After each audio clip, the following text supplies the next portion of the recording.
माफ़ कीजिएगा, 1 तारीख को मैं वीडियो नहीं डाल पाया। उस दिन कुछ प्रॉब्लम्स आ गए थे। शुरू करते हैं।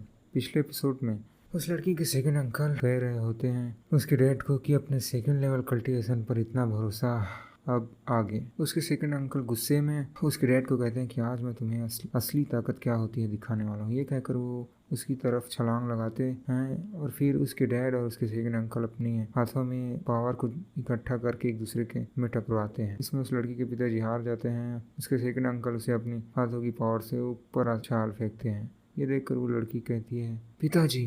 वो उसके पास आती है और उसे संभालते हुए कहती है क्या आप ठीक हैं। तब उसके पिताजी कहते हैं कि third level body refining stage. Yuan Biao, क्या तुम थर्ड लेवल बॉडी स्टेज में पहुंच गए हो। फिर उसके सेकंड अंकल कहते हैं कि मैं Qing Lang mountain master Liu Qing Lang का शिष्य हूँ, जो कि अब वो बुढ़ा मर चुका है। युएन जुए, तो युआन फैमिली में मेरा कोई भी ओपोनेंट नहीं है। लोगों को पता चलना चाहिए कि मैं अब युआन फैमिली का नया हेड हूँ। अब तुम सब बाहर निकलो, लेकिन चिंता मत करो, मैं तुम्हारे सिर्फ पैर ही तोड़ूंगा, तुम्हारी जिंदगी बख्श दूंगा। इसके बाद उस लड़की के पिताजी कहते हैं कि युएन बियाओ, इस पर इतना प्राउड मत करो। आगे उसके पिताजी कहते हैं कि युआन फैमिली को उस बुजुर्ग इंसान युआन जुए ने ही बनाया है। अगर मैं मर जाता हूँ फिर भी तुम्हें इस युआन फैमिली को इतनी आसानी से लेने नहीं दूंगा। उसके डैड अपनी बेटी से कहते हैं कि सी हुडिए, तुम्हारे पिताजी तुम्हें बचाने में असफल रहे। मैं युआन फैमिली तक को भी बचा नहीं सकता। शायद आज तुम और मैं इस तूफान से बच नहीं पाएंगे।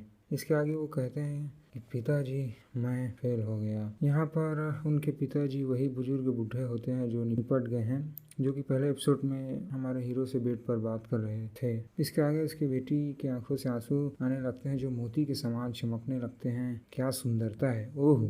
उसकी बेटी कहती है कि पिताजी कुछ मत कहिए, मैं हमेशा आपके और युआन फैमिली के साथ खड़ी रहूंगी।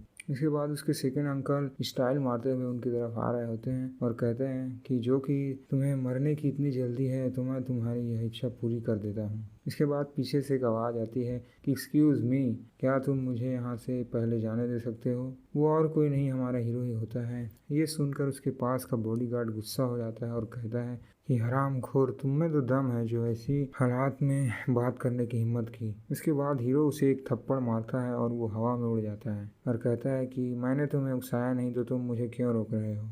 ये देखकर उस लड़की के सेकंड अंकल हैरान हो जाते हैं और कहते हैं कि ये कैसे संभव हुआ। 100 एमाओ का वेट 100 केजी है, उसे इसने थप्पड़ मारकर उड़ा दिया। यहाँ पर कैटिस, जो कि चाइना में वजन को तोलने के लिए कैटिस का होता है, हमारे यहाँ केजी किलोग्राम का होता है, तो वहाँ पर कैटिस 2 कैटिस 1 किलोग्राम होता है, यानी 200 कैटिस का 100 किलोग्राम होता है।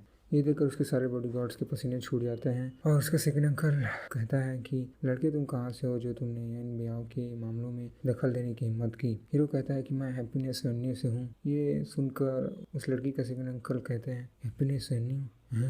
हीरो आगे कहता है कि जो कि यहाँ पर और कुछ नहीं है कहने को, तो मैं यहाँ से चलता हूँ। उसके सेकंड अंकल कहते हैं कि ये कौन सी टेक्निक है, तुम किस संप्रदाय से हो। यहाँ पर संप्रदाय का अर्थ वही गुरु और शिष्य।